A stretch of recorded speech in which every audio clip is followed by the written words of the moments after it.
મિત્રો, પ્રેમ વંદન, જય શ્રી કૃષ્ણ, વાસુદેવ સર્વમ. અજ્ઞાને આવૃતમ જ્ઞાનમ. અજ્ઞાન વડે જ્ઞાન ઢંકાયેલું છે. આપણું આ જે અજ્ઞાન છે, જેનાથી આપણે આપણી જાતને આ શરીર કે દેહ માની બેઠા છીએ, અને મૂળ સ્વરૂપ આત્મા છે અને આત્માનું સ્મરણ કરવું જોઈએ, એ ભૂલી ગયા છે. અર્જુનને તો કૃષ્ણ મળી ગયા હતા. એટલે ગીતાનો બોધ પૂરા થયા પછી અર્જુન કહે છે, હે ભગવાન, નષ્ટો મોહ સ્મૃતિ લબ્ધ્વા ત્વત્પ્રસાદમ અચ્યુતમ કરીશ્યે વચનમ તવ.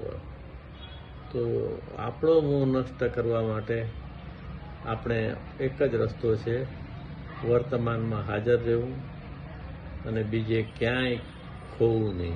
વર્તમાનમાં રહી હોવું, જોવું અને ખોવું. તો વર્તમાનમાં હોવું એ જ્ઞાન છે. વર્તમાનમાં હોવું એ જ્ઞાન છે.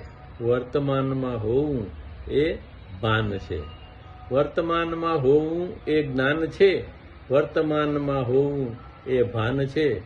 કે મોહ નષ્ટ થાય ને સ્મૃતિ આવે. મોહ નષ્ટ થાય ને સ્મૃતિ આવે. વર્તમાનમાં જોવું એ ધ્યાન છે.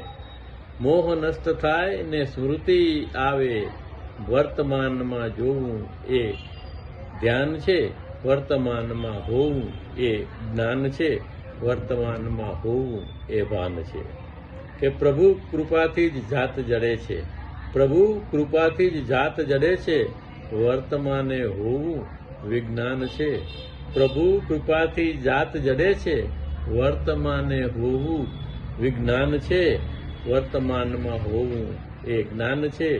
વર્તમાનમાં હોવું એ ભાન છે. કે બહુનામ જન્મના મંતે મળે. બહુનામ જન્મના મંતે મળે.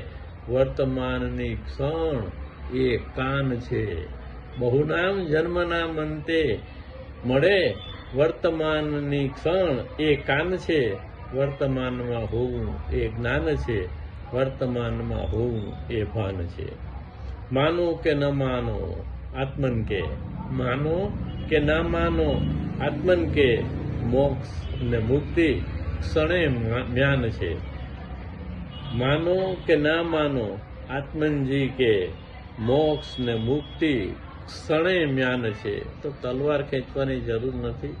જ્ઞાનમાં જ મોક્ષ અને મુક્તિ સમાયેલી છે. આપણા શરીરમાં આત્મારૂપી જે જ્ઞાન છે, એમાં આપણે જતા રહેવું જોઈએ, આત્મસ્મરણની અવસ્થામાં. વર્તમાનમાં હોવું એ જ્ઞાન છે. વર્તમાનમાં હોવું એ ભાન છે. પ્રેમ વંદન, જય શ્રી કૃષ્ણ, વાસુદેવ સર્વમ.